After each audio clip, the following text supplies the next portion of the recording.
En la primera pregunta, nos dice, el gráfico muestra la curva epidémica observada en un brote de leptospirosis.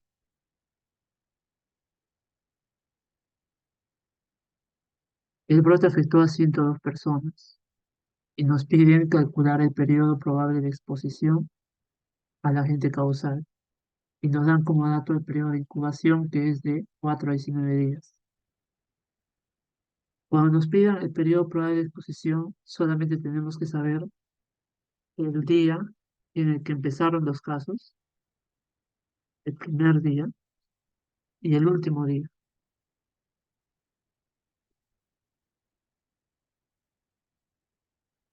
Y en base a esa información y con el dato del periodo de incubación, que es de 4 a 19. Entonces, lo que vamos a hacer es restar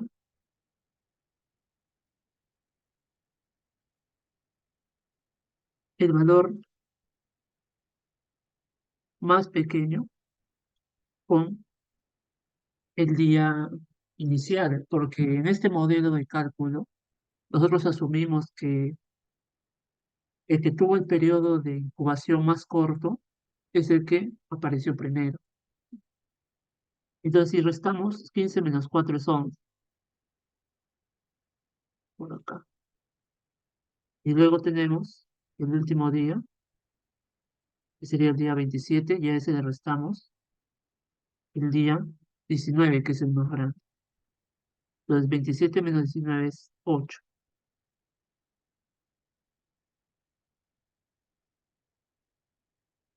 Por lo tanto, el periodo probable de exposición es este, que está acá.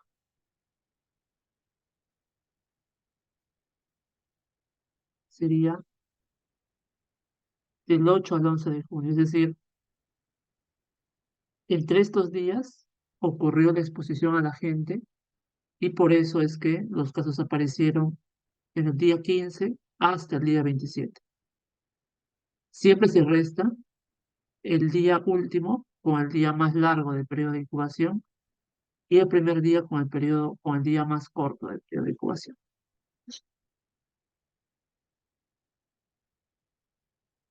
Cualquier duda me comentan. Esta es una pregunta del MOPESE. Le voy a pasar el MOPESE resuelto.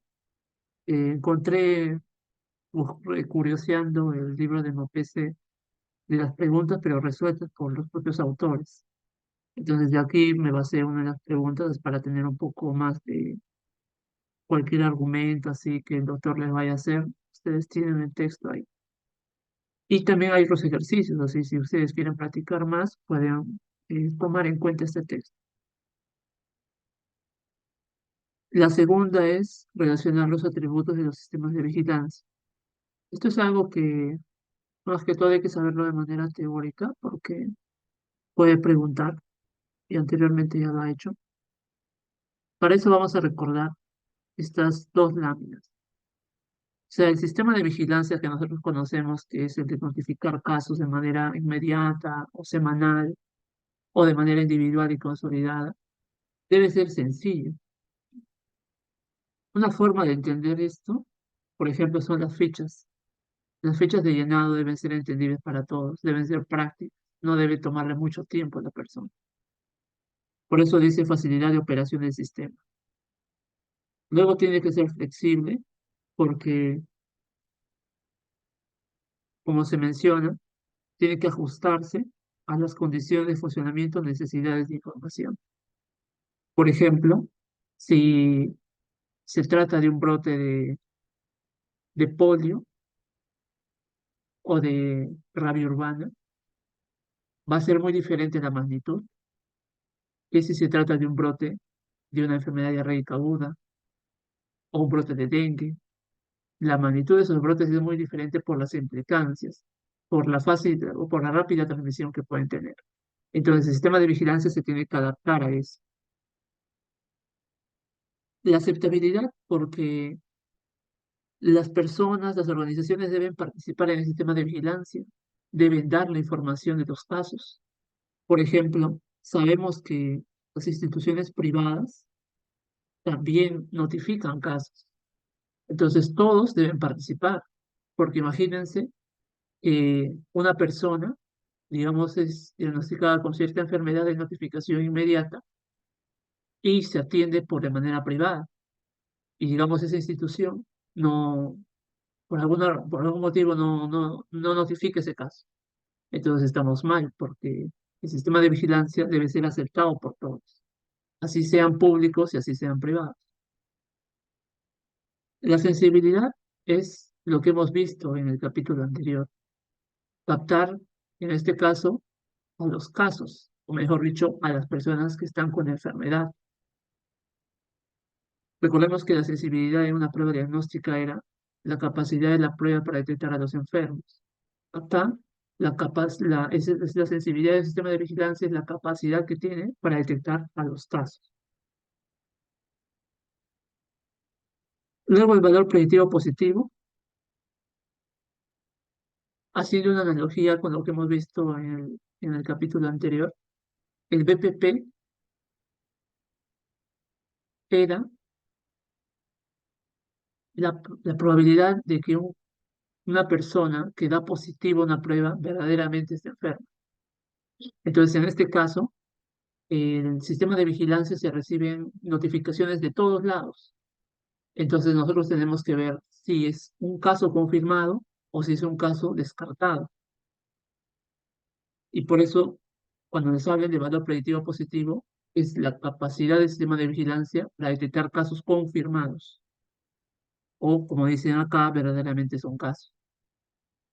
La representatividad es el hecho de que pueda describir a un brote en tiempo, espacio y persona. Y la oportunidad es sobre todo el hecho de que se tenga la información disponible, ¿no? Para realizar intervenciones pertinentes. Por eso, justamente, el sistema de vigilancia es una oportunidad para controlar los eventos que están bajo vigilancia. Por ejemplo, si yo sé que el brote ha ocurrido en tal lugar, entonces debo tener la información de cómo llegar a ese sitio para poder aplicar las medidas de control. Entonces, estos 7 atributos les pueden preguntar generalmente como preguntas de relación. Entonces, sensibilidad sería habilidad para detectar los casos o eventos de salud que el sistema propone detectar. Oportunidad es la disponibilidad. Si dice disponibilidad de algo, eso es oportunidad. Valor predictivo positivo es la proporción de casos reportados, que verdaderamente son casos, o les pueden decir la proporción de casos reportados que son casos confirmados. Y la sencillez es facilidad de operar algo. Entonces, acá la respuesta es 1D, 2B, 3A y 4.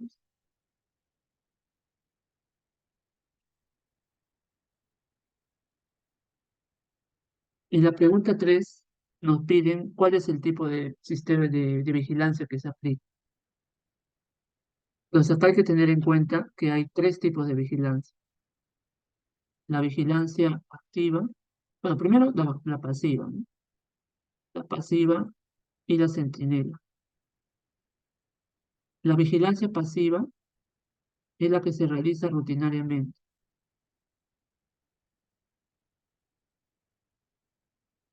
La vigilancia activa es la búsqueda de casos. Se aplica en enfermedades que están en proceso de erradicación o extinción, generalmente, ¿ya? O sea, si nos dan, por ejemplo, un caso de polio, un caso de viruela, que digamos ya están erradicadas, entonces acá lo más idóneo es aplicar vigilancia activa. Y la vigilancia centinela se obtiene, o mejor dicho, la vigilancia se realiza en ciertos establecimientos o en ciertas unidades de información. Se realiza en ciertos sitios, bueno, o sea, no todos los sitios hacen vigilancia, cuando se trata de una vigilancia centinela.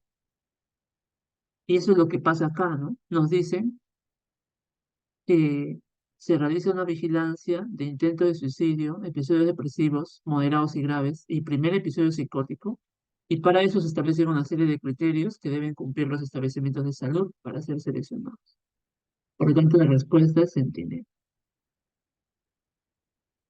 Esa es una pregunta que copié de una guía sobre vigilancia Centinela. Es decir, hay una serie de establecimientos que cada vez que se registra un caso de intento de suicidio o de primer episodio psicótico o de depresión moderada o grave, notifican. Y esos establecimientos cumplen ciertos criterios, no son todos. La pregunta 4 es, el objetivo de la pregunta 4 es diferenciar lo que es un brote de un conglomerado y de una epidemia, ¿no? Y la secuencia que uno siempre que siempre hay que recordar es la siguiente, ¿no? Primero es el conglomerado, luego el brote y luego la epidemia. Es decir, un conjunto de conglomerados originan un brote y un conjunto de brotes origina una epidemia. El conglomerado propiamente son algunos casitos dispersos. El brote ya es una definición. Por ejemplo, un brote pudo haberse dado en una casa, pudo haberse dado en una iglesia, en una escuela. Entonces acá yo ya puedo delimitar en tiempo, espacio, incluso en lugar, ¿no? Tiempo, espacio, persona. O sea, yo ya puedo decir que el brote ocurrió en tal sitio, pero en el conglomerado no. Y la epidemia, pues, ya es cuando sobrepasa las cantidades de casos normalmente aceptadas. Entonces, básicamente el objetivo es que ustedes puedan diferenciar entre estos dos. Entonces, si les dicen que ocurre en un lugar determinado, ya es brote.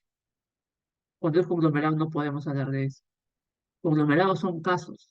Por ejemplo, como les mencionaba cuando vimos el tema, puede ser un grupo de amigos que se contagia de algo y empiezan a manifestar síntomas de eso. Pero son 5 o 6 casos. Cuando ya hay un montón de conglomerados, o sea, tus amigos, los amigos un grupo de amigos de otra universidad, un grupo de amigos de un colegio, y así, varias personas que se van agrupando y que todas tienen en común la exposición a una fuente que puede estar localizada en un colegio o en un restaurante, entonces ahí se llama brote.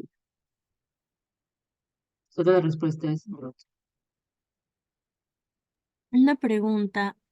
Recuerdo que el doctor en su clase había puesto un ejemplo sobre un, un asilo de ancianos, que de Ujú. 12 personas, por ejemplo, y eso él lo había mencionado como si fuera conglomerado. Entonces, como que, ¿podrías dar otro ejemplo para poder diferenciar un poco más entre conglomerado y brote? En ese caso, ¿no sería brote también? Bueno, tendría que escuchar un poco la explicación que dio. Voy a revisar la grabación de ese tema, a ver cómo lo explica él, pero básicamente, o O en sea, todo caso, ajá. ¿cuál sería, por ejemplo, una pregunta para que la respuesta sea conglomerado? ¿Qué tendría que decir exactamente? Bueno, eso lo podemos revisar ahora en el libro, porque la definición de conglomerado es un conjunto de casos que, digamos, están dispersos entre sí. Puede haber 5 casos que ocurrieron a las 8 de la mañana, provenientes de un grupo de personas, después otro grupo de personas, pero ninguna comparte un nexo común todavía. Cuando nosotros Ah, hacemos la investigación, ahí vamos a ver que todas esas tuvieron en común haber estado expuestas antes a un determinado sitio, ¿no? Entiendo. Entonces, en todo caso, sería como una especie de, antes de encontrar el nexo en común podría considerarse como un conglomerado. Ajá. Claro, antes de encontrar la fuente común o el lugar donde ocurrió la exposición, antes de todo eso es un conglomerado. Ah, ya, está bien, gracias. Y una vez que estos dos son determinados, ya podría hablarse de una epidemia, ¿verdad? Porque eso también es mucho más específico que un brote. Claro, la epidemia se considera un conjunto de brotes que ocurren en lugares diferentes. Un brote pudo haber ocurrido en un sitio y el otro brote en otro sitio y así. Entonces el conjunto de todos esos ya determina una epidemia, Mm. Gracias, Carlos. ¿no? Pero voy a revisar ese ejemplo de la ciudad de ancianos para ver cómo lo interpreta, ¿no? Porque esta definición que les traigo es tal cual del libro de Montes. La 5 dice, usted es el responsable de la unidad de epidemiología de una red de servicios. Se produce un brote de gastroenteritis en la celebración de un matrimonio donde asistieron 120 personas. Usted decide realizar la investigación de brote empleando como diseño. Bueno, si nosotros queremos hacer una investigación de brotes, lo ideal es saber, después de haber consumido algo, entonces tendría que esperar desarrollar la enfermedad, ¿no? Entonces, por ejemplo, acá ocurrió el evento, acá sería el matrimonio, ¿no? Entonces acá hubieron varias personas. Entonces, una vez ocurrió el matrimonio y hubo todo el evento, pasaron los días y de esas personas, algunas de ellas se enfermaron.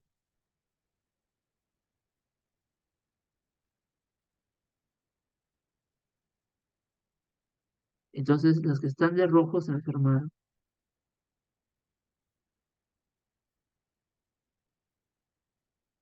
Por lo tanto, para yo saber, para yo hacer la investigación de brotes, yo tengo que remitirme hasta este momento, hasta acá empieza mi investigación de brotes. Lo voy a poner como una lupa. Entonces, acá estoy haciendo mi investigación de brotes. Por lo tanto, yo tengo que definir una cohorte que se va a llamar no concurrente o retrospectiva. Entonces, en el examen les pueden colocar el otro nombre, que es cohorte retrospectiva, no concurrente o retrospectiva. Y a partir de acá, ya hago el seguimiento. Ahora, ustedes podrían decir, ¿y por qué no un transversal? ¿Por qué no un caso de control? Porque en ninguno de esos voy a obtener la medida más importante, que es la incidencia. En la investigación de brotes, la medida más importante es la incidencia, porque la incidencia me habla de casos nuevos. Imagínense, acá podrían haber personas que ya tenían los síntomas de gastroenteritis. Por lo tanto, yo podría pensar erróneamente que haber estado en este sitio, en este evento, y haber consumido algo generó la gastroenteritis. Pero puede ser que algunas ya tenían estas enfermedades. Por lo tanto, no me ayuda ningún diseño en el cual yo mida prevalencia solamente. Por lo tanto, el transversal no puede ser. El experimento natural es una alternativa alejada de esto, ¿no? El experimento natural no tiene nada que ver. El experimento natural es cuando la propia naturaleza genera un grupo experimental y un grupo control, como lo que sucedió con Jon Snow. En el caso de Jon Snow, la propia naturaleza hizo que había un río que estaba contaminado y otro río que no. Casos y controles tampoco. Recordemos que el único estudio observacional que permite hallar incidencias es el estudio de cohortes. La de cohorte puede ser prospectiva, es decir, yo el día de hoy defino mi cohorte y ha sido en el tiempo, pero puede ser retrospectiva cuando yo busco en el pasado una cohorte y veo actualmente cómo está esa cohorte, ¿no? si ha desarrollado una enfermedad. Y bueno, el ecológico también, ¿no? El ecológico no, más bien no trabaja. Es un estudio transversal, también no es un estudio longitudinal. Por lo tanto, eso es lo más importante en la investigación de brotes, saber cuántos casos nuevos se desarrollaron, porque siempre va a haber dentro de este grupo inicial que se expuso personas que ya estaban enfermas. Entonces, para yo diferenciar, tengo que saber quiénes estaban sanos y quiénes estaban enfermos. Entonces, digamos, por teoría uno podría responder cohorte no concurrente, pero si, digamos, no se acuerdan en ese momento, pónganse digamos, a razonar, ¿no? En brotes, lo que yo quiero saber es la evolución de ese grupo, ¿no? O sea, cuántos desarrollaron la enfermedad por haber estado expuestos a algo. Entonces, lo único que me ayudaría en ese caso es la incidencia. Una preguntita, Carlos, para aclarar eso. En otras palabras, que sea retrospectivo indicaba que había seguimiento y rastreo, ¿no? Rastreo era para hallar lo del inicio, ¿no? Ajá, exactamente. El rastreo es para encontrar el grupo inicial, la corte. El concurrente no tenía eso, ¿no? Solamente seguimiento. Ajá, claro. En el estudio de cortes prospectivo solo hay seguimiento, pero en el estudio de cortes retrospectivo lo que hay es un rastreo. Entonces, yo rastreo a mi grupo y después de ahí recién lo voy a seguir hasta el final. Entonces, cortes retrospectivo o el otro nombre es el que le han colocado acá, ¿no? Cortes no concurrentes. Y prospectivo también se llama cortes concurrentes. Ok, gracias por la aclaración. Gracias. Bien, la pregunta 6. Nos piden la secuencia de la investigación de brotes. Tenemos que ordenar. En realidad, si nos ponemos a pensar, ¿no?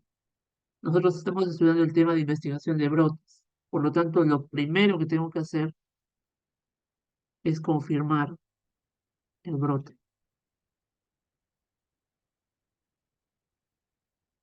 Entonces, ese debe ser el primer paso.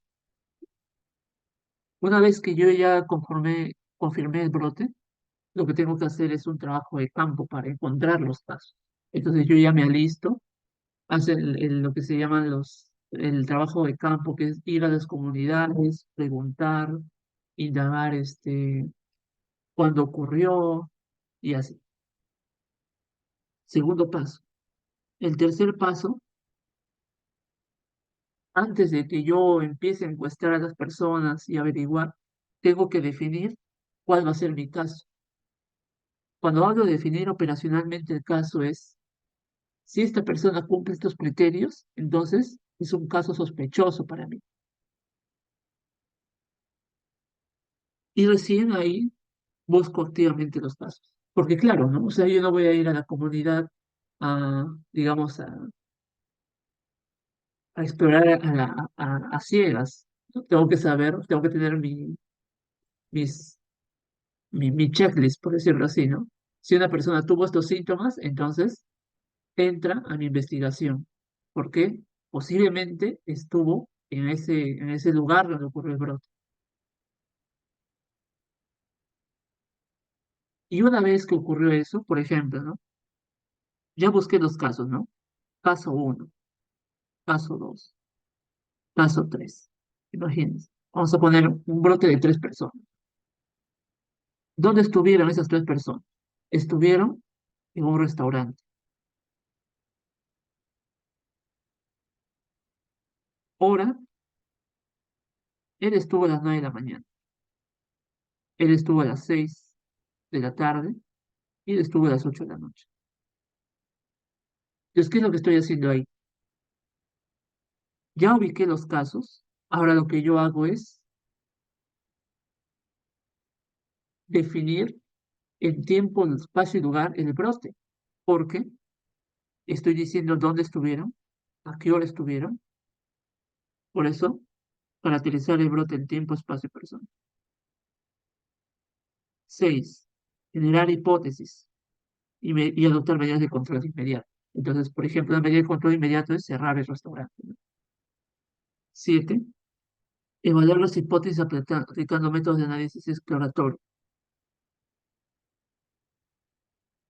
Básicamente es el hecho de, por ejemplo, si se piensa de que hubo contaminación por alimentos, evaluar, ¿no? ¿Qué cocinaron? ¿De dónde compraron esa mercancía? La 8, poner en marcha las medidas de control, evaluar las medidas de control y preparar un informe técnico. En general, lo que se pregunta en los exámenes es hasta acá, más o menos, hasta acá.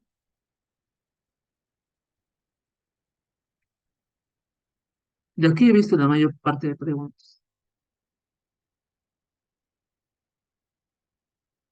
Entonces, la primera dice, establecer una definición operacional de caso. La segunda, caracterizar el brote. Entonces, el primer paso siempre debe ser confirmar el brote. Entonces, acá está. Entonces, ustedes se ponen en el papel de que son epidemiólogos. Entonces, confirmo el brote. Pues tengo que alistarlo, ¿no? Alisto mi mochila, alisto mis zapatos. Voy a salir al campo a investigar a la comunidad dónde ocurrió el brote. Por lo tanto, lo que hago es organizar el terreno, ¿no? Organizar el trabajo de campo. Ahí esto no está. Entonces pasamos a la tercera, que sería establecer una definición operacional de caso. Entonces, esta es la primera, esta es la segunda. Porque como les decía, si nosotros nos podemos encuestar a todas las personas y no tenemos una ciegas, o sea, sin saber qué es lo que estamos buscando, entonces nunca vamos a llegar a definir el brote. Yo tengo que saber si ese brote fue, por ejemplo, de rabia, tengo que ver las personas qué síntomas presentan, ¿no? Tienen dolor, han sido mordidas por, en este caso, por un murciélago. Entonces ya voy definiendo operacionalmente mi caso. Porque yo en función a los casos es que voy a caracterizar el brote.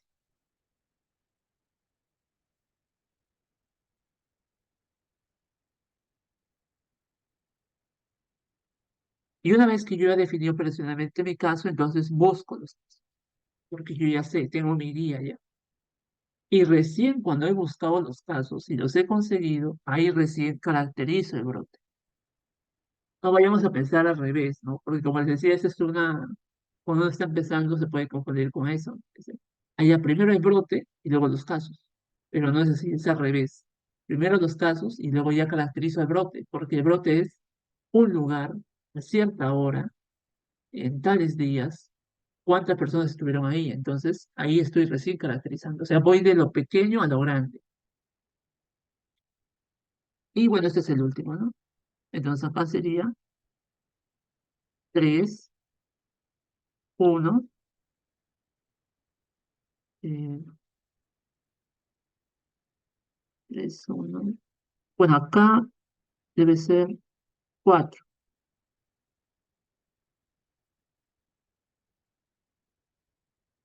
1, 2, 3. 3, 1, 4, 2 y 5. Es el mismo orden. Confirmar la ocurrencia es el primero. Entonces, 3. Luego, establecer una definición operacional de caso, que es el primero. Caracterizar el brote en tiempo, espacio y persona. No, realizar la búsqueda activa de caso. Luego tenemos caracterizar recién el brote en tiempo, espacio y persona, sería 2. Y después ya la 5. Casi seguro, es una pregunta del año pasado, pero si ustedes, no sé si les han pasado ya el examen del año pasado escaneado, entonces tiene una mala calidad. Yo no tengo ya mi examen de cuarto examen. Entonces yo me basé de eso y tal vez acá no se copió muy bien esa acá. Pero bueno, esta es la secuencia. Empieza en 3 y termina en... Esta es la B, porque faltaría 5 acá digital. Ya está. Entonces, la 6 es la B. Vamos con la 7. Paciente adulto mayor, víctima de caída de escalera, sufre fractura de fémur. Es hospitalizado, sometido a cirugía. Evoluciona adecuadamente, pero adquiere infección intrahospitalaria y fallece 12 días después por bronconeumonía. Nos piden la causa básica y la causa de muerte.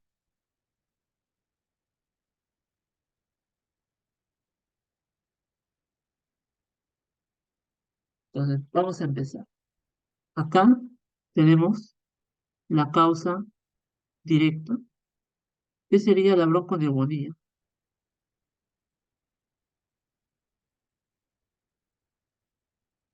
Esa bronconeumonía fue a consecuencia de su hospitalización.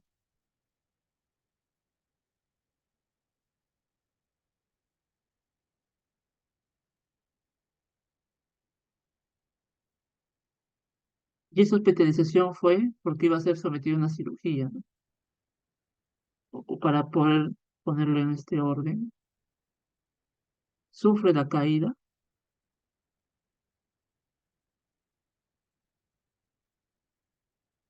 luego se fractura el fémur, es hospitalizado, cirugía y al final fallece por bronconeumonía. Entonces el evento básico es la caída de escalera. Esto es lo que se agrupa dentro de lo que son las muertes por agentes externos. Los agentes externos están en los eventos traumáticos. Por lo tanto, la causa básica, caída de escalera. Este es un ejemplo del manual de certificado de difunción. Y el último es la bronconeumonía. ¿Alguna duda con esta pregunta? Sí, la caída de la escalera como tal, yo había considerado la fractura de fémur como la causa básica porque no siempre de una caída hay una lesión, ¿no? Entonces, como que esa era mi duda. Siempre que sea el primer dato que originó todo, ¿aún seguiría siendo la causa básica? En el caso de agentes externos, sí, porque los agentes externos originan las demás. Si les dicen un accidente de tránsito, producto de un accidente de tránsito, se fractura el cráneo y desarrolla un hematoma. Entonces, el evento que desencadenó todo es el accidente de tránsito. Eso lo van a entender mejor cuando ustedes vean las lesiones por agentes externos. Entonces, aquí Y el agente sí, externo inicial es el que ocasiona todo. Sí, ujú, adelante. Vale, sí, sí. Y si la enfermedad como tal no fuera a causa de, o sea, si no fuera una fractura, porque es por agente externo, o sea, si fuera angina de pecho, por ejemplo, ¿aún seguiría considerándose la caída como causa básica? si les Bien. dicen, por ejemplo, que a consecuencia de eso desarrolla angina de pecho, entonces sí. Ah, ya. Ok, gracias. Sí, en realidad es interesante porque cuando hay un un evento traumático, no se puede dejar de lado. Por eso, y ahora recordando un poco lo de psiquiatría, ¿por qué se estudia el tema de, de psicosis por agentes traumáticos? Porque los traumatismos son un capítulo aparte dentro del estudio de las enfermedades. Porque en general se considera que todo evento en el que hay pues, un contacto directo con el cuerpo puede originar las patologías. Entonces, cuando les llegan una lesión por agente externo, el evento, el accidente, digamos, el golpe, la caída, eso se considera la causa básica para desencadenar todo lo demás. Tengo La estos 8, sí, casos, pero, o sea, él se cayó de las escaleras y se fracturó el fémur, entonces lo que ocasionaría su hospitalización sería la fractura del fémur, ¿no? Porque la neumonía lo adquirió en el hospital. O sea, no entiendo por qué la caída de escaleras sería la causa básica. la causa de hospitalización fue su fractura del fémur. Es que si no hubiese ocurrido la caída, no se hubiese desencadenado la fractura.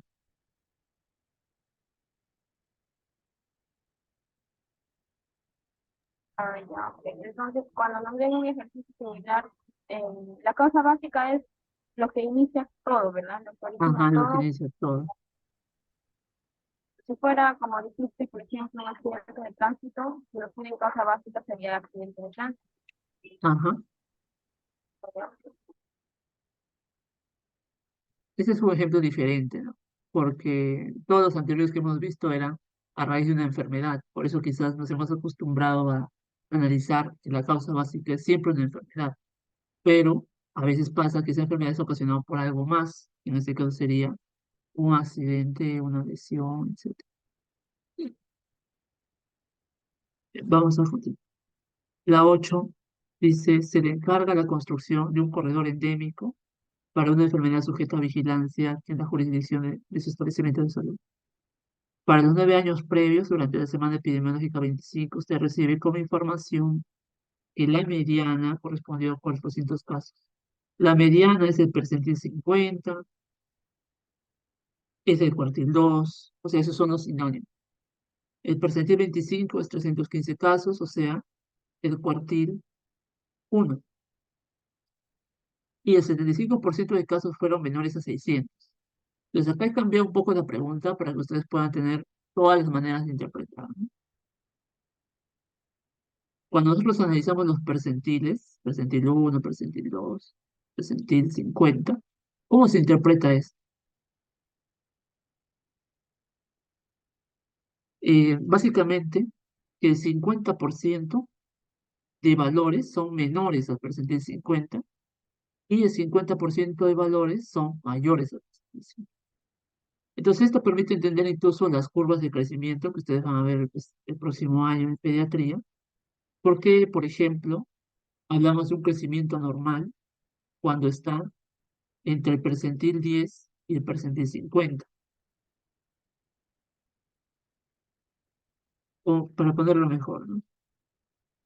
Vamos a poner restricción de crecimiento intrauterino, pequeño para la gestación. Estos son dos conceptos que hacen referencia a un crecimiento menor al percentil 10. ¿Por qué? Porque eso significa que el 10%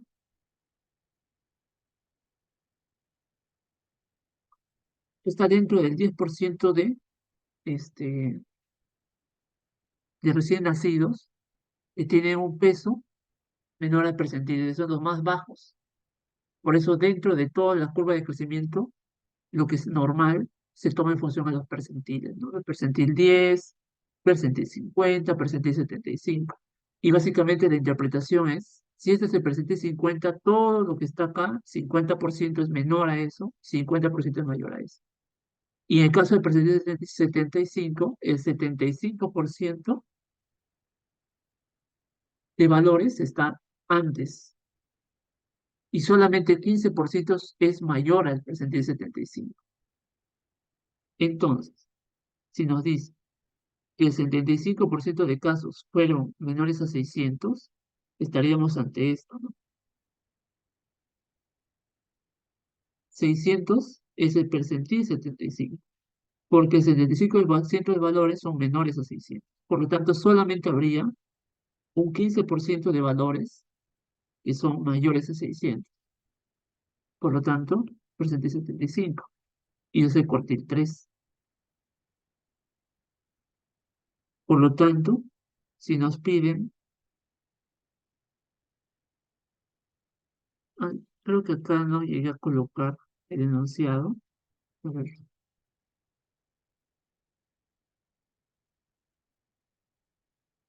pero era la zona de éxito y así. La Ah, zona de creo que era epidemia. una epidemia. No, la zona de epidemia. Ya, entonces la zona de epidemia es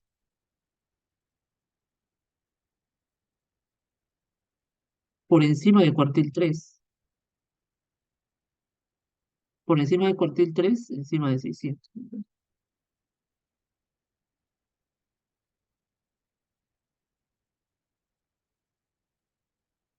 Por lo tanto, en el examen les pueden poner algo así, ¿no? Si le dicen mediana, es percentil 50 o cuartil 2.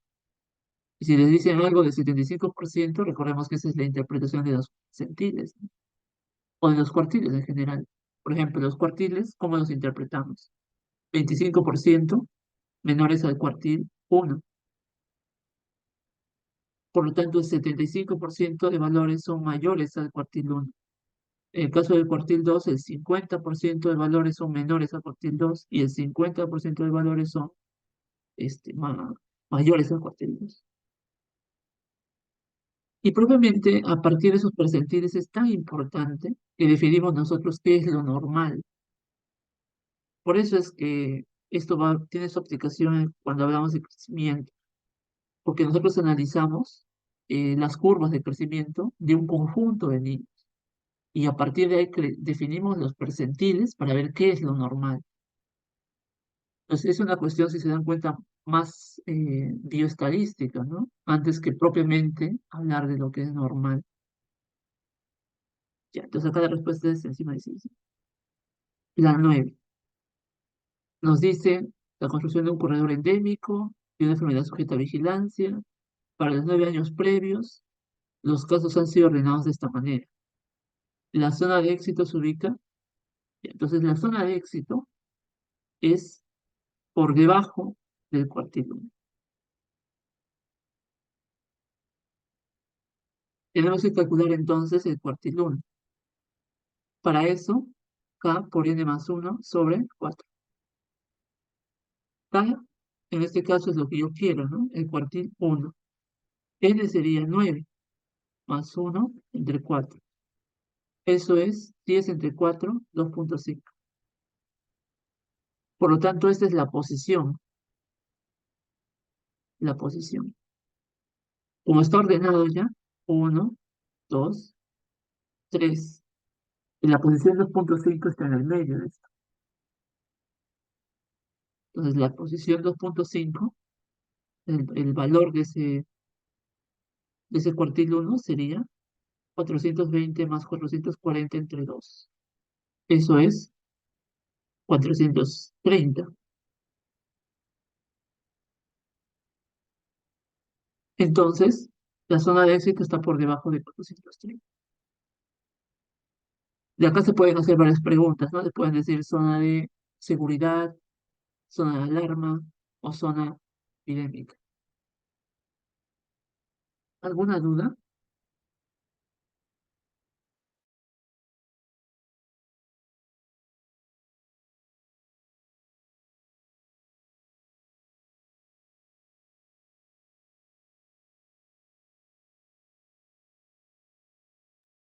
Continuamos entonces. Y esta es una pregunta que vino, y lo voy a colocar acá ya. Este es el tercer examen de bioestadística del año pasado. O sea, para los chicos que estaban en segundo año. La transición demográfica, cuando asumimos el modelo de 4 etapas, es decir, las que hemos visto, ¿no? La primera, que es la de la alta natalidad con una mortalidad también elevada. La segunda, en la que la natalidad todavía está aumentada, pero ya desciende la mortalidad. O sea, en base a ese modelo, el Perú se encuentra en qué etapa. Pues recordemos, básicamente, que dentro de la evolución propiamente de la población mundial, primero había una primera etapa. En esta primera etapa,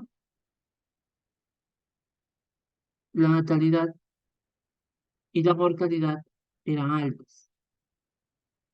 Luego, la mortalidad cae y la natalidad todavía se mantiene. Y después ya la natalidad empieza a caer, empieza a caer. Y la mortalidad empieza a aumentar un poquito, un poquito. Empieza a aumentar un poquito porque surgen las enfermedades neurodegenerativas. Y en la cuarta etapa, esa es la segunda, esa es la tercera, en la cuarta etapa, la natalidad empieza a tener fluctuaciones. y la mortalidad se mantiene casi constante. Entonces, el Perú está en esta etapa está Perú, porque la natalidad sigue cayendo. No estamos acá todavía. Acá esperaríamos que en algunos años la natalidad aumente, en otros años disminuya, aumente, disminuya. Si ustedes colocan ahorita en Google tasa de natalidad en Perú, les va a aparecer este gráfico, un descenso franco desde hace muchos años. Entonces, el modelo es el tercero. No es el cuarto, ¿ya? No es el cuarto. Porque en el cuarto la natalidad empieza a subir y aumentar. No estamos en eso.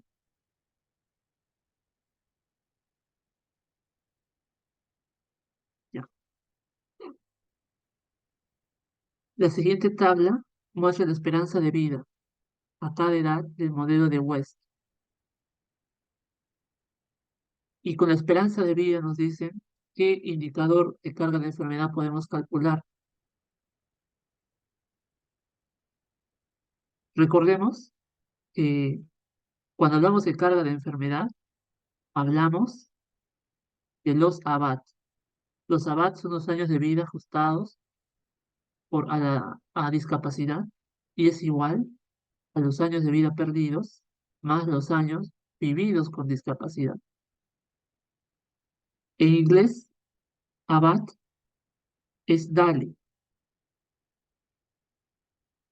es la traducción al inglés, ¿no? Years, Life Adjusted, por discapacidad, ¿no? Los años vividos ajustados por discapacidad. ABP es YLL, o sea, Years Lost Life, años de vida perdidos. Y ABD es YLD. Por lo tanto, la esperanza de vida permite calcular esto, YLL, porque básicamente los años de vida perdidos es igual a la edad de fallecimiento menos la esperanza de vida.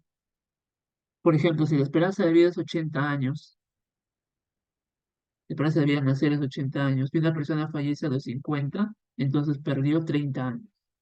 Entonces ese básicamente es el concepto de años de vida perdidos. Bastante sencillo, si se dan cuenta. Entonces la respuesta acá es YL. Le he colocado las siglas en inglés y en español porque pues el doctor enfatiza bastante eso también. Incluso les colocó este gráfico para que ustedes puedan saber cuál es la equivalencia de abad, o sea, el significado pero en inglés.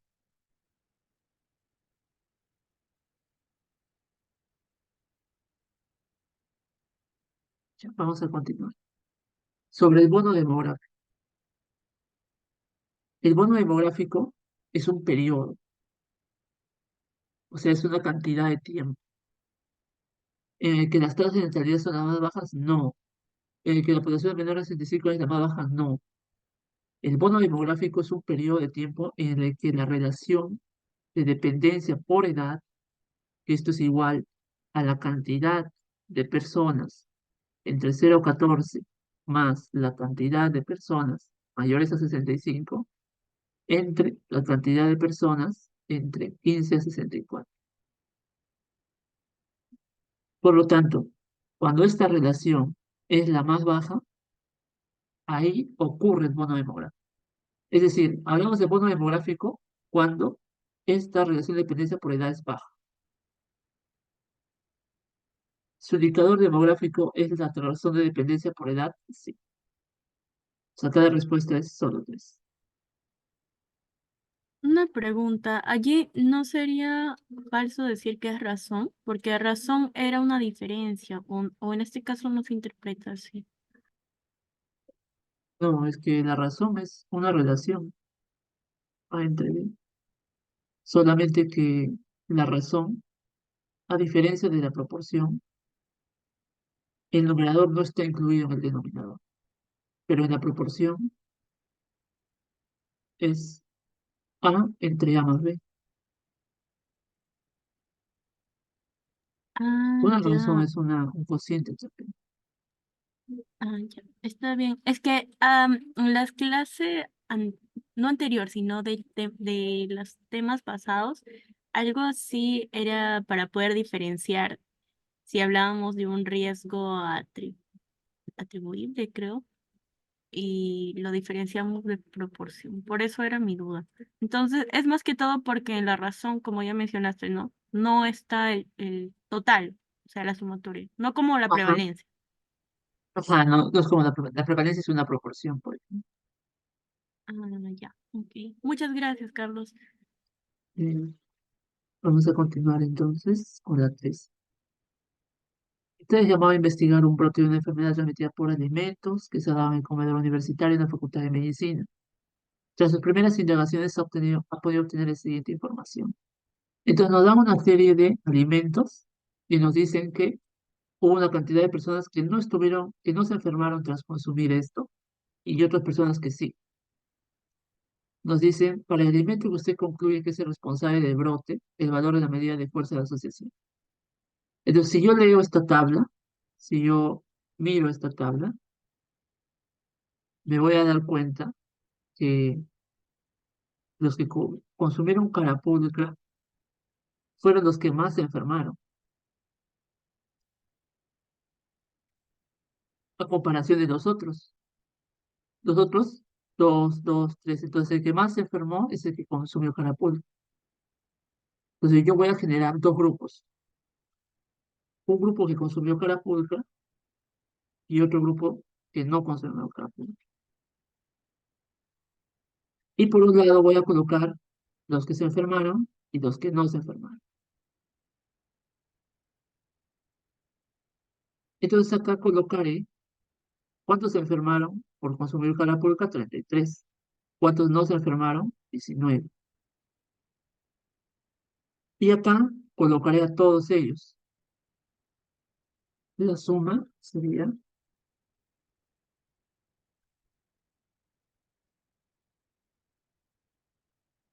195. Y acá lo sumo y eso me sale 8. Por lo tanto, los que no consumieron carapulcra enfermaron 8, no enfermaron 195. Nos piden el valor de la fuerza de asociación que mejor expliquen esta situación. Entonces, como estamos investigando un brote, lo que yo tengo que obtener es la incidencia. Por eso hacemos estudios de cohortes retrospectivos. Y si estamos calculando la incidencia, lo que vamos a obtener es el riesgo relativo. Por lo tanto, el riesgo relativo sería igual a la incidencia entre los expuestos de la incidencia y los no expuestos. En los expuestos hubo 33 casos en un total de 33 más 19, 52. Entre los no expuestos, que serían estos,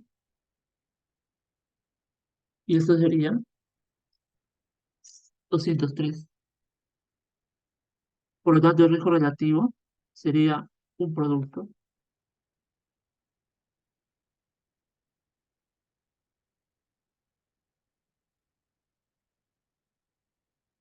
16.10.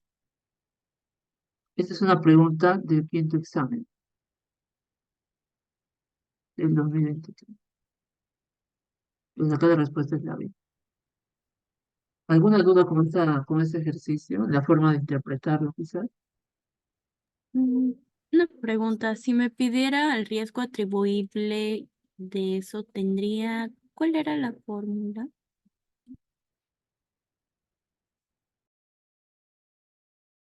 El O riesgo sea, atribuible simplificar, sería ¿no?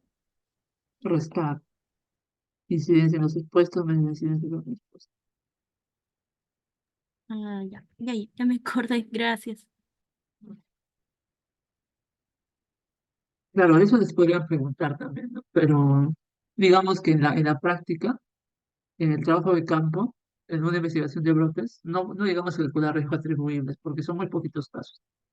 Básicamente calculamos riesgos relativos. Otra preguntita, solamente para terminar de aclarar. En este caso, bueno, siempre nos van a pedir riesgo relativo. Si están investigando un brote, sí.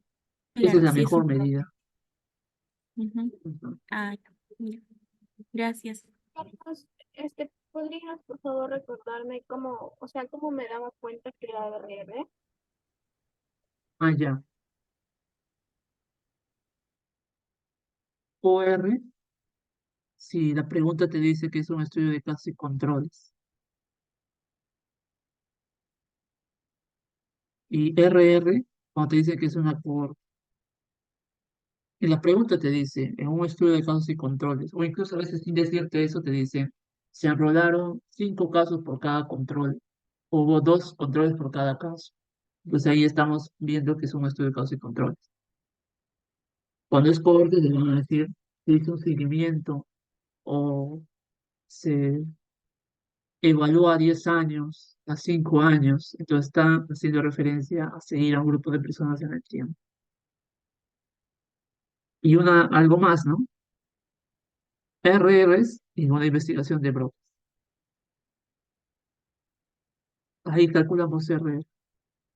Nuevamente recordemos, en la investigación de brotes, las otras medidas, como odds ratio o razón de prevalencias, no me ayudan, porque la idea es ver cuántos casos nuevos surgen a partir de una exposición, porque podrían haber personas que ya estaban enfermas. Por eso es que RR es lo que te dan como datos. O sea, no te dicen, si te das cuenta, todo el enunciado no te dicen que estos son incidencias, pero te dicen tras investigar un brote.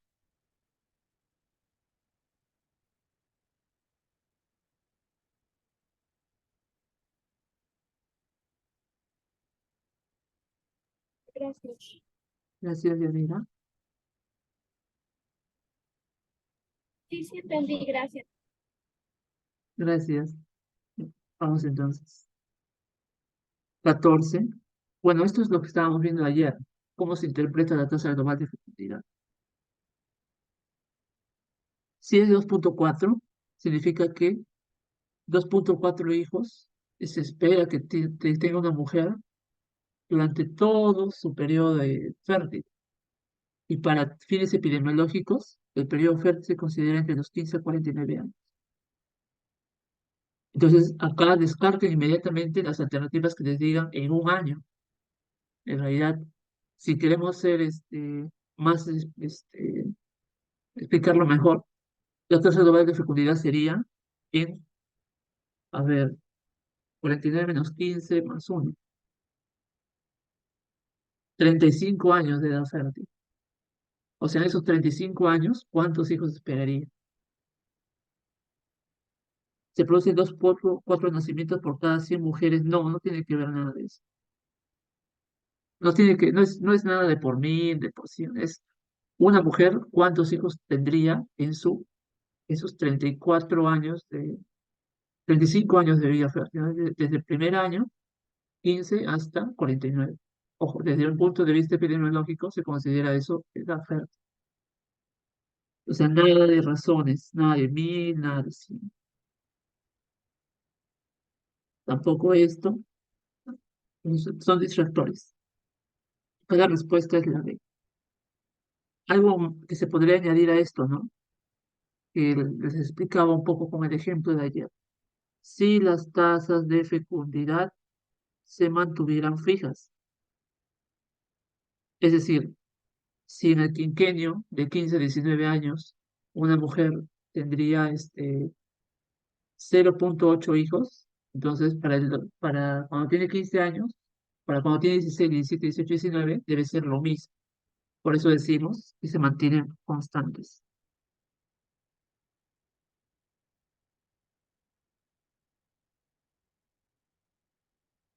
¿Alguna duda? No es una duda, pero es un ejemplo, si es correcto este enunciado, que mencionen lo que tú habías dicho, ¿no? 35 años en total, ¿no? Ajá. ¿Seguiría siendo correcto? O sea, Sí, durante los 35 años de una mujer se espera que tengan en promedio 2,4 hijos. sí, porque Desde el punto de vista demográfico, la edad fértil se considera entre estas edades, desde el inicio de los 15 hasta el final de los 49. Entonces, ¿cuánto es eso? 35 años. Desde un punto de vista epidemiológico, el tiempo o sea, la vida fértil de una mujer son 35 años. Entonces, en esos 35 años se espera que tenga esta cantidad de hijos, 2.4. Mm, ya, entonces a ese enunciado no le faltaría nada, ¿no? O sea, de por sí es correcto, ¿no?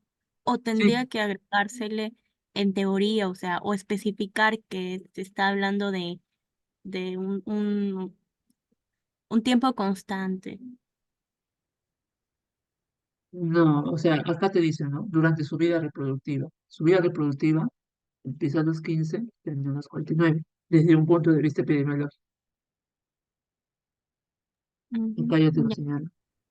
ya, gracias. Vamos a continuar con las acciones. En su hospital 1-4. Usted recibe el lunes 1 de julio de 2024 a un varón de 40 años que es diagnosticado con un caso de dengue con señales de alarma. Y por la tarde recibe el caso de una mujer de 55 años con dengue grave que es hospitalizada. Usted notificará los casos de la siguiente manera. Pues básicamente nos dicen dengue con signos de alarma y dengue grave. Dengue con signos de alarma, notificación individual y semanal. Dengue grave, notificación individual e inmediata. ¿Por qué puse este ejemplo? Porque es una situación que puede prestarse a confusión si uno no fija bien los conceptos. El dengue sin signos de alarma también se notifica de manera individual y semanal, es decir, yo acumulo todos los casos y los reporto al final de la semana.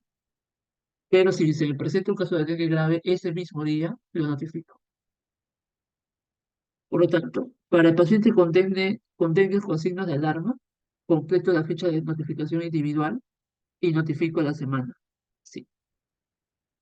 Por dengue grave, también fecha de notificación individual y notifico inmediatamente. Sí. Esto es falso. La 1 y la 2.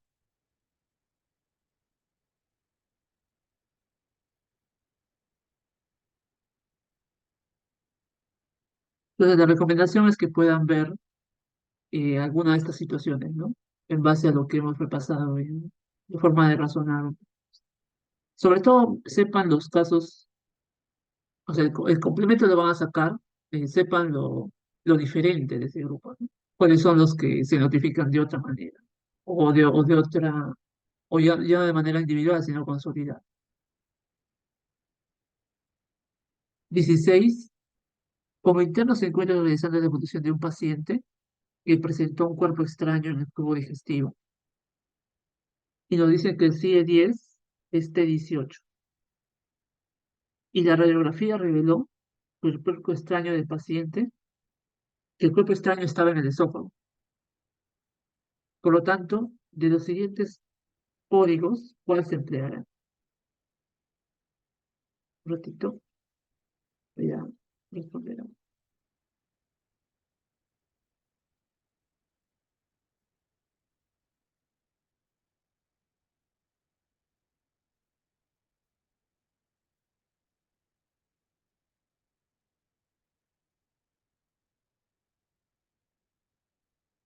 Entonces nos dan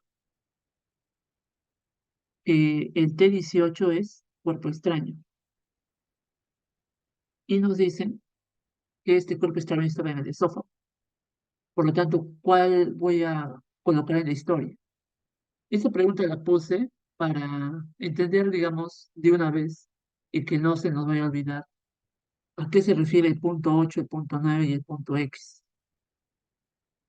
Esta pregunta como tal no se responde sabiendo el CIE 10, simplemente descartando. Entonces, dentro del CIE 10, las que hay que saber es esto, porque tienen un significado especial. Punto 1, punto 2, punto 3 son otras especificaciones. Por ejemplo, si tenemos un F1 de demencia vascular, el punto 8 va a significar otras afecciones, es decir, una demencia vascular de una etiología rara, por ejemplo.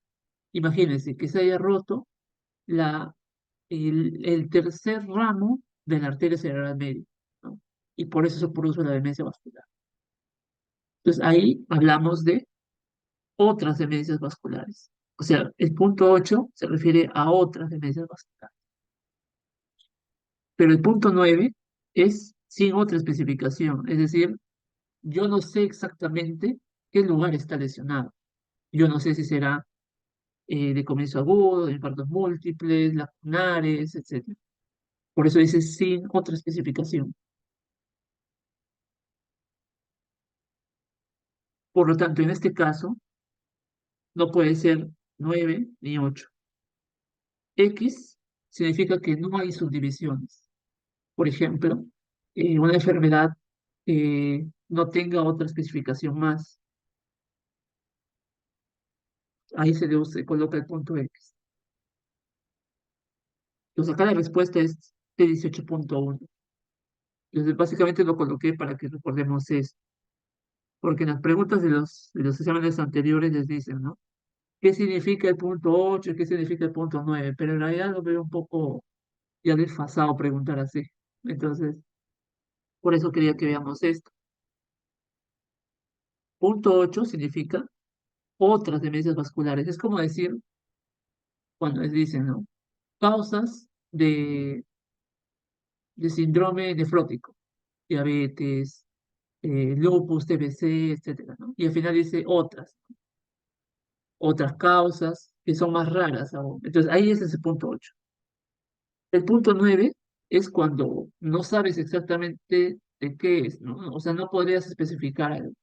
Por eso le pones punto 9. Y el punto X significa, el punto X es como cerrar, ¿no? Algo así. Recordemos el X como si estuviésemos sellando algo. Estuviésemos poniendo una X. Entonces el punto X es como decir, no hay divisiones para esta enfermedad. Queda ahí. No podemos especificar más. O sea, si es T18, por ejemplo, punto X significa que quedó en T18. No hay T18.1, 18.2, ya no hay más.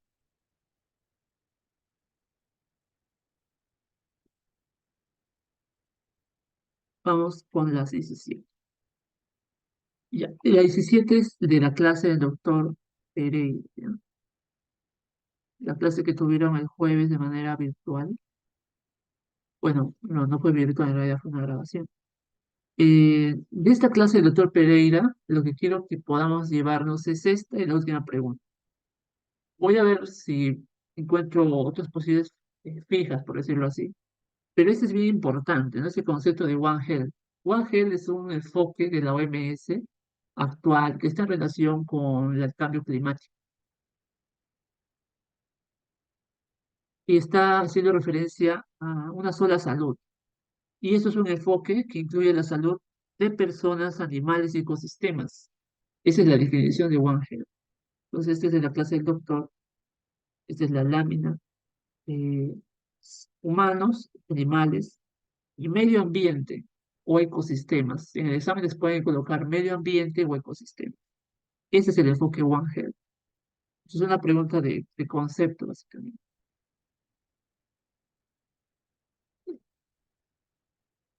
La 18. Nos dicen, los avisa de 21 categorías de causa de carga de enfermedad. Una pregunta básicamente de interpretación. La información incorrecta.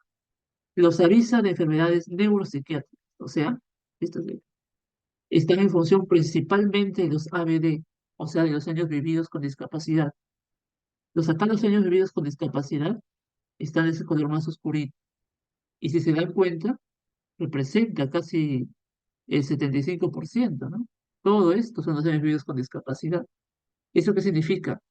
Que la carga de enfermedad por enfermedades neuropsiquiátricas es más que todo de los años vividos con discapacidad. No ocasionan como tal eh, años de vida perdidos. O sea, las personas pueden seguir viviendo y lamentablemente y la discapacidad es lo que genera la carga de enfermedad. Entonces, eso es verdadero. Los avisos de infecciones respiratorias, tenemos acá, están en función principalmente de los AEP. Ahí, si se dan cuenta, ya se invierte, ¿no? Las infecciones respiratorias, su carga de enfermedades principalmente, que ocasionan más años de vida perdidos. O sea, las personas fallecen más precozmente. Los avisos de enfermedades neuropsiquiátricas y enfermedades osteomusculares están en función de los años vividos con discapacidad. De las neuropsiquiátricas y de las enfermedades osteomusculares, si se dan cuenta, es similar, ¿no? Los osteomusculares acá están la artritis, la artrosis.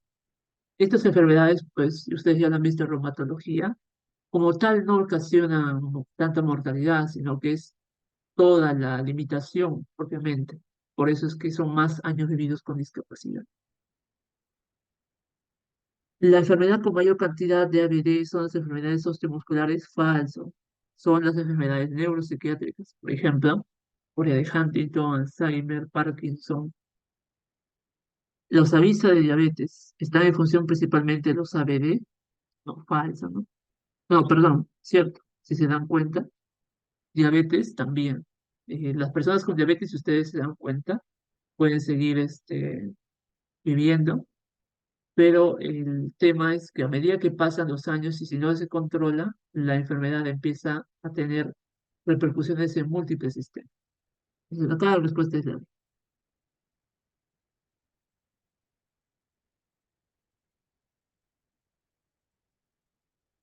19. En una localidad de Lambayeque se ha presentado un caso de un niño con fiebre y erupción exantemática macular papular generalizada, no vesicular. Además, se sabe que sus padres han rechazado las vacunas anteriormente. Si sospechamos de un caso de sarampión rubiola, sería un caso sospechoso, porque solamente tiene los síntomas: fiebre, erupción exantemática y dice no vesicular. Para que sea caso probable, tendrían que haber tenido una evidencia laboratorial no confirmatoria, ¿no? Por ejemplo, un hemograma con leucocitosis, que en este caso no me diagnosticaría la enfermedad, ¿no? Entonces, solamente síntomas, caso sospechoso. Recordemos Perdón. manejar ese, sí, María Fernanda. No, adelante, termina de decir lo que estabas diciendo, disculpa. Ujú. Es solo síntomas, caso sospechoso, ¿no? Y recordemos que esas definiciones que están en la lámina del doctor son las únicas que tienen que saber. No se adentren en buscar dentro del CDC porque vamos a darnos cuenta que no siempre se cumple esta reglita, ¿no? En algunos casos sospechosos es de otra forma, sí, pero para el examen solamente tomemos ejemplos que se ajusten a esas tres. Ahora sí, Sí, ¿hay alguna razón por la que se resalte el no vesicular? En todo caso, si fuera vesicular, ¿cambiaría en algo? ya. En realidad es para darle un poco más de coherencia a la pregunta, ¿no? Porque sarampión, rubiola, no tiene generalmente vesículas musculosas, por ejemplo. Entonces, para darle un poco más de coherencia, más que toda la pregunta. Ah, ya. Era porque el sarampión sí era como que una de las enfermedades, de las 4 enfermedades que se consideraban como de notificación inmediata, creo que era. No recuerdo No, bien. sarampión era antes, Ah, ya. actualmente ya no.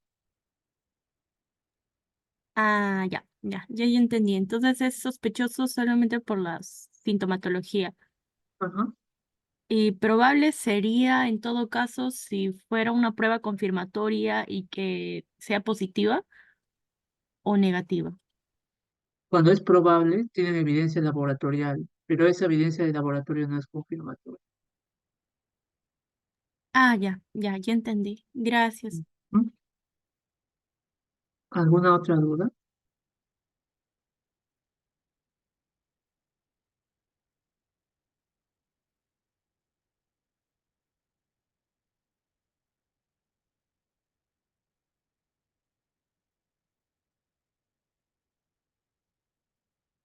Vamos con la última pregunta. Ya. Acá básicamente es de la clase del doctor Pereira también. Esta es la otra lámina que quisiera que ustedes lo sepan antes del examen. Para el cambio climático hay dos medidas, mitigación y adaptación. En la mitigación es básicamente reducir la contaminación y la adaptación es, más bien es como que yo me protejo con más cosas, pero la contaminación va a seguir. Por eso dice reducir la vulnerabilidad ante las consecuencias del cambio. Entonces, cuando yo hago mitigación, ¿qué tipo de políticas aplico? La eficiencia energética, es decir, empleo otros combustibles, por ejemplo, electricidad, energías renovables, por ejemplo, la energía eólica, la energía hidráulica, electrificación, ¿no? Porque la electricidad se considera pues uno de los recursos con menos contaminación en esa parte. Implemento un sistema de transportes, por ejemplo, basado en electricidad, coches compartidos, bicicleta, ¿no? Que no genera. La idea justamente es evitar el aumento o, en este caso, controlar directamente las emisiones de contaminación. Y también puedo poner impuestos sobre el carbono, ¿no? Todas las empresas que utilicen carbono pagan una cierta cantidad. Y la adaptación, lo que se hace básicamente es, yo, el país se protege, ¿no? Creando nuevas construcciones, reforestando, pero si se dan cuenta, puede seguir aumentando la contaminación, pero ellos crean más áreas verdes, ¿no? Más áreas verdes, con eso se adaptan. Entonces, de esa manera reducen la vulnerabilidad. ¿Cómo hacemos medidas de adaptación? Obras más seguras, infraestructuras. Pero si se dan cuenta, yo puedo construir esto, pero la contaminación va a seguir. Restauración paisajística, reforestación, puedo plantar más árboles y claro, también va a haber, la contaminación va a seguir, pero tenemos más árboles. Por eso reducimos nuestra vulnerabilidad. Cultivos, cultivos que puedan estar preparados ante las catástrofes, ¿no? Por ejemplo, las inundaciones. Podemos tener cultivos que están a más altura para que ya no se sean afectados. Investigación, ¿no? Desarrollo sobre posibles catástrofes, pero si se dan cuenta, eh, en todas estas, nosotros no intervenimos sobre el agente contaminante. Acá más bien en la mitigación es como que un poco más, se entra en contacto directo ya con el contaminante para evitar que aumente. En la adaptación, ¿no? O sea, yo me adapto solamente a la contaminación, ¿no? Si hay más contaminación digamos, por CO2, por monóxido de carbono, creo, planta más árboles. Entonces, estos dos son muy importantes. En el examen les podrían preguntar, clasifique estas prácticas según si es mitigación o adaptación. En el país, las autoridades han aplicado un impuesto sobre el carbono, han oficializado las bicicletas como medio de transporte y uso de buses que funcionan con electricidad. Entonces, eso es mitigación. Y en el país B, sus autoridades se han encargado de restaurar los paisajes naturales y reforestar los bosques. Eso es adaptación. Entonces, la respuesta acá es la D. ¿Alguna pregunta? Sí, una pregunta. Si me dijeran en un solo enunciado una mezcla de ambos, por ejemplo, uso de bolsas biodegradables y utilización de bicicletas como medio de transporte más reforestación, ¿tendrían que estar, o sea, considerarse ambas medidas o hay otro enfoque que fusione esos dos? Ah, ya. De hecho, eso puede pasar, ¿no? En realidad, esta clasificación es solamente con un objetivo didáctico, pero en la práctica, pues se pueden combinar ambas. Y en este caso son medidas de mitigación y medidas de adaptación. No hay una que englobe las dos. Es decir, lo de erradicación no existe como tal, ¿no? Ah, No ya, es una... no, no, eso fue un distractor. Y recuperación también es un distractor. No, ajá, son distractores solamente. Ah, ya, gracias. Gracias, María Fernanda.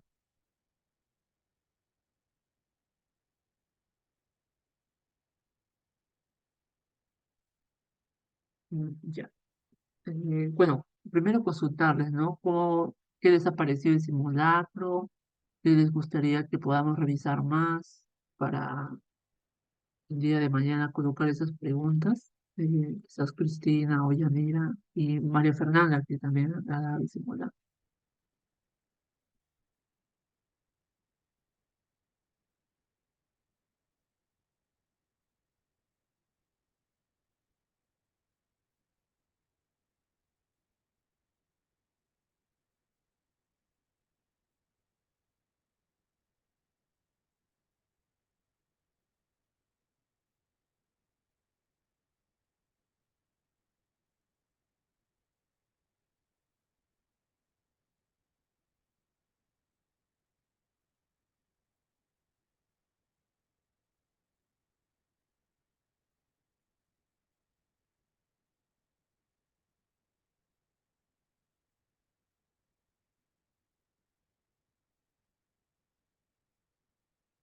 ¿Todo bien entonces? Por mi parte, sí. Ya. Puede ser, se va la grabación.